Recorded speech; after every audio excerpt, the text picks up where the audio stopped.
अस्सलामुअलैकुम dear students.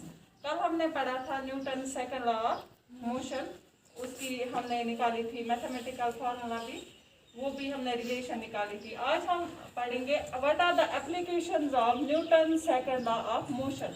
हमारी daily life में ये न्यूटन जो सेकंड लॉ ऑफ मोशन है ये कहाँ कहाँ पे यूज होता है।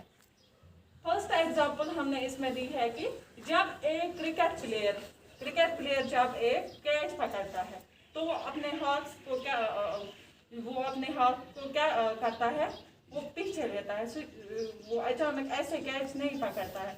वो क्यों अपने हाथ को बैकवर्ड करता है? क्योंकि वो जो फास्ट क्रिकेट मूविंग बॉल होती है उसका मोमेंटम बहुत ज़्यादा होता है, बिकॉज उसकी वेलोसिटी ज़्यादा होती है, इसलिए उसका मोमेंटम भी ज़्यादा होता है। अब हमने कल ही कहा था कि rate of change of momentum जो होता है that is directly proportional to the force, तो उसका फोर्स भी उतना ही ज़्यादा होगा।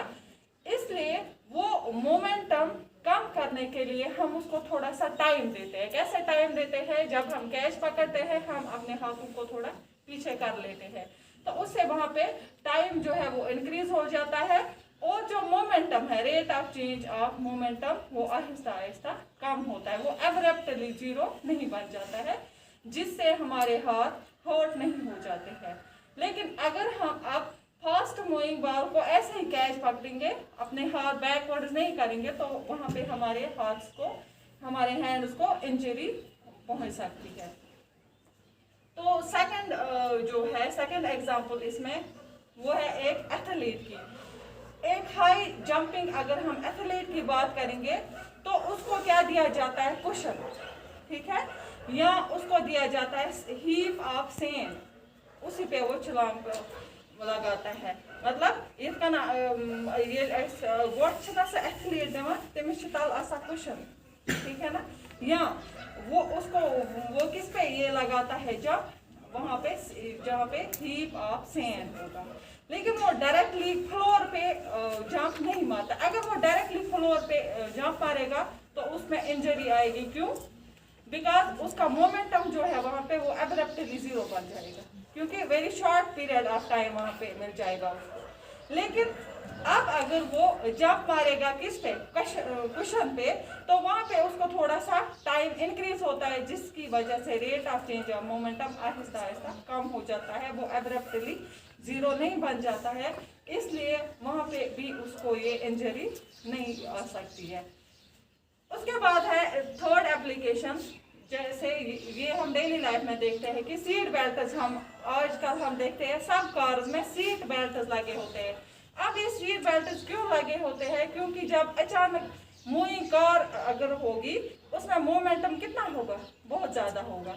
अब वो मोमेंटम को कम करना है। अगर वो अचानक ब्रेक मारेगा तो हम क्या फॉरवर्ड गिर जाएंगे, है ना, तो हमें वहाँ पे इंजरी लग सकती है। लेकिन अब अगर हम सीट बेल्ट यूज करेंगे तो वहाँ पे इसको थोड़ा सा टाइम मिल जाता है और मोमेंटम आहिस्ता आहिस्ता डिक्रीज होता है, जिसकी वजह से हम इंजरी से बच सकते हैं। तो these were some of the applications जहाँ पे हम न्यूटन सेकंड लॉ अपनी डेली लाइफ में यूज करते हैं। ना यहाँ पे कुछ हमने प्रॉब्लम्स ली है। These are based upon Newton second law of motion. For example, first problem is what force would be needed to produce an acceleration of 4 meter per second square in a ball of mass 6 kg। हमें निकालना है कि कितना force हमें लग जाएगा एक body में एक्सेलरेशन प्रोड्यूस करने में। कितना एक्सेलरेशन? 4 मीटर पर सेकंड स्क्वायर। और वो जो बॉल है उसका जो मास है वो ऑलरेडी दिया गया है, वो कितना है? 6 kg। तो we know the relation from second law of motion, force is equal to mass into acceleration. Here हमें एफ निकालना है। मास दिया गया है 6 kg और एक्सेलरेशन भी है कितनी? 4 मीटर पर second square.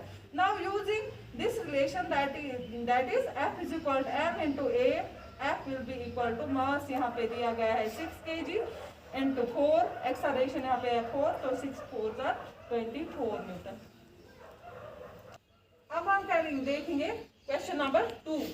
What is the acceleration produced by a force of 12 newtons exerted on an object of mass 3 kg? तो इस क्वेश्चन में हमें क्या निकालना है? एक्सेलरेशन कितनी प्रोड्यूस की है फोर्स ऑफ 12 न्यूटन जो एग्जर्ट हुआ है एक ऑब्जेक्ट पे जिसका मास है 3 kg।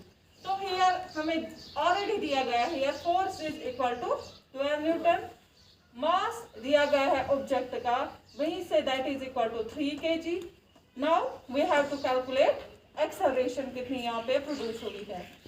तो we know from the relation that is from Newton second law of motion से हमें रिलेशन मिली है कि force is equal to mass into acceleration.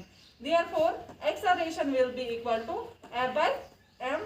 तो F दिया गया है 12 न्यूटन डिवाइडेड बाय मास कितना दिया गया है 3 Newton, that will be equal 3 1s are 3 4s are 12 and acceleration will be equal to 4 meter per second square.